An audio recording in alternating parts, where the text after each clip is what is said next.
Alright, what's up guys? My name is Zach, and today I am driving the 2026 Toyota Corolla Cross Hybrid XSE.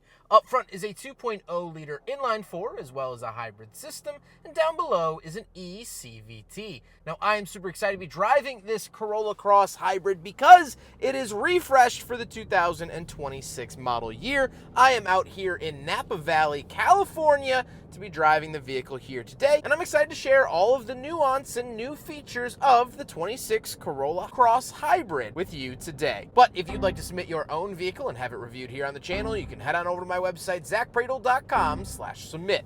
It's a quick and easy submission form. It takes under a minute to fill out, and I come out to you. And if you'd like to see all my videos weeks or sometimes months in advance, you can head on over to my Patreon for only $5 a month. But let's get back to that hybrid drivetrain. So you can find the Corolla Cross in hybrid and non-hybrid versions. This is the hybrid version, which does mean that it gets about 42 miles to the gallon combined, and the total system horsepower is 196 horsepower. Now, that goes pretty much unchanged for the new Corolla Cross from the outgoing ones, but it's definitely nice to see. And like I said, there is that non-hybrid option, which is just the standard 2-liter inline-4, and that's going to start way cheaper in the mid-20s, where this is a very high trim level at $37,000. Now, like I said, paired to it is an eCVT. This is very run-of-the-mill, very mundane, very average for Toyota to use today. It's a good system, and it works well. And last but not least, this does have all-wheel drive. However, it's actually a different all-wheel drive system than the standard Corolla Cross, because that's actually a mechanical all-wheel drive system. This just has an electric motor out at the rear. How does it feel to drive the Toyota Corolla Cross Hybrid? It's actually nice. It has a nice road feel. It's not too abrasive or too aggressive over bumps. It's not jostling me around. I'm not upchucking my lunch. It just works. And that's really nice to see. It's very simple. It's easy to drive. It's easy to see out of.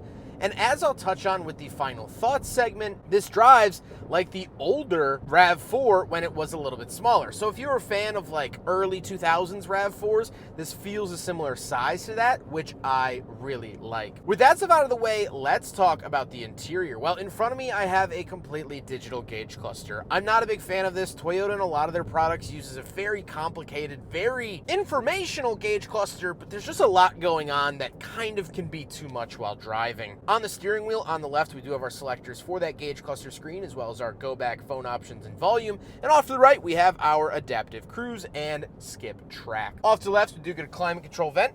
We get our gauge dimmer switch, automatic high beams, traction control off, and a dead switch.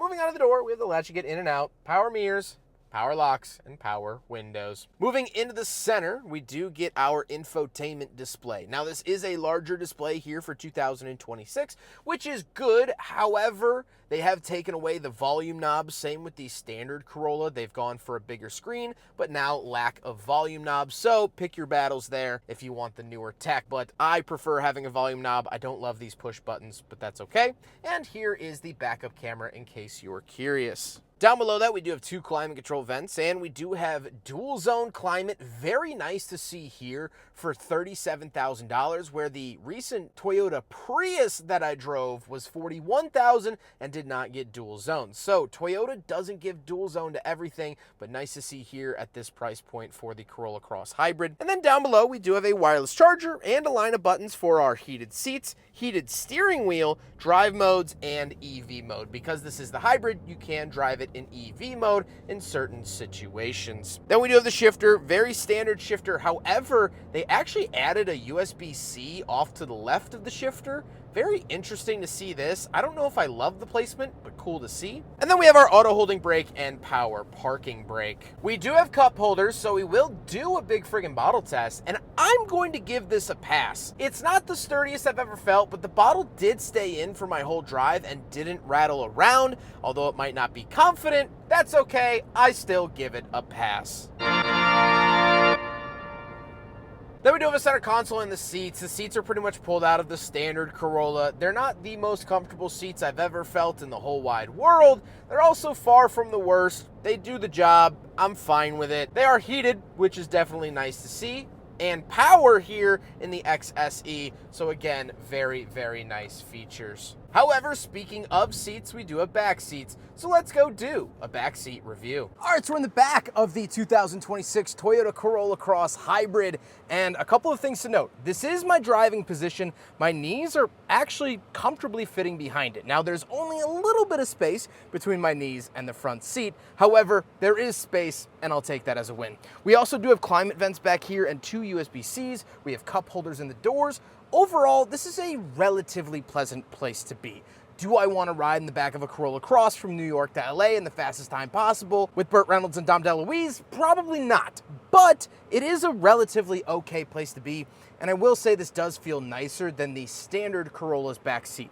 So if you want a reliable hybrid vehicle that's going to have a little bit better back seat than the standard Corolla, this is your option.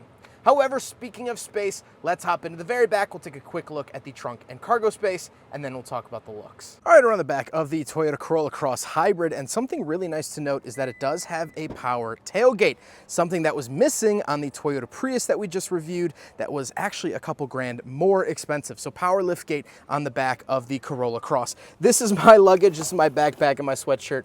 Don't mind that. Once we are around the back, we do get a nice JBL speaker. You can come under here, and you do get some storage, however, no spare tire, unfortunately. So you do get some nice little cubbies around over here, things like that. You have a privacy cover and whatnot. But this is the trunk and cargo space of the Corolla Cross. Way, way, way more space than what you would find in the regular Corolla. So big thumbs up there. Just come up here, push the button, and again, it is a power operated tailgate right back down.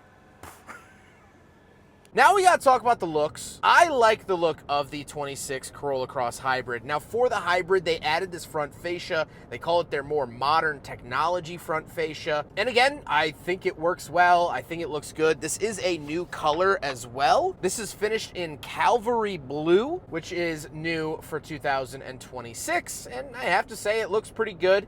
I think this is a very modern color, sort of a muted blue, if you will. If you also want to talk colors, the Corolla Cross is available in Soul Red Metallic. Where have we seen Soul Red Metallic before?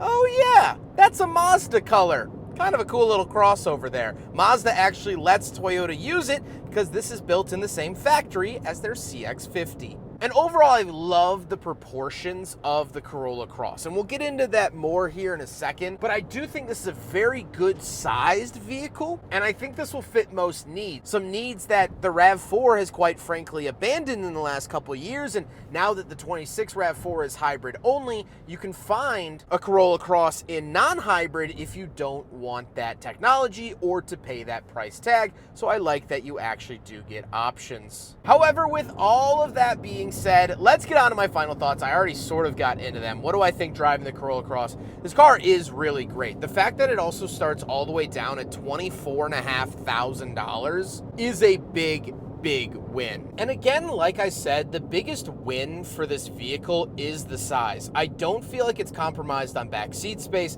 I don't feel like it's compromised on trunk space. And the overall livability of this vehicle is actually pretty wonderful. This is the perfect size for what you needed to do. I wish kind of it didn't have the Corolla Cross name. Then it kind of muddies what this car is able to do, and people are just going to think of it as a Corolla, which a lot of people write off as being too small. I think this is very adequately sized. I think it works well. And overall, I mean, I really do think that this is another slam dunk from Toyota. Is this what I would want to drive on the racetrack out here at Sonoma? No. But for a little lifestyle vehicle, I think it achieves what it sets out to do. And that can't be said about a lot of other cars on the market. I hope you guys enjoyed the video. Huge thank you to Toyota for flying me out here to Napa Valley to test out a couple of their vehicles, including this one. They've been absolutely awesome for hosting us and flying us and all of that goodiness. And of course, I get to enjoy the beautiful Napa Valley. But I hope you guys enjoyed the video. Don't forget to rate the video, comment on the video, and subscribe if you really liked it. Take care, guys.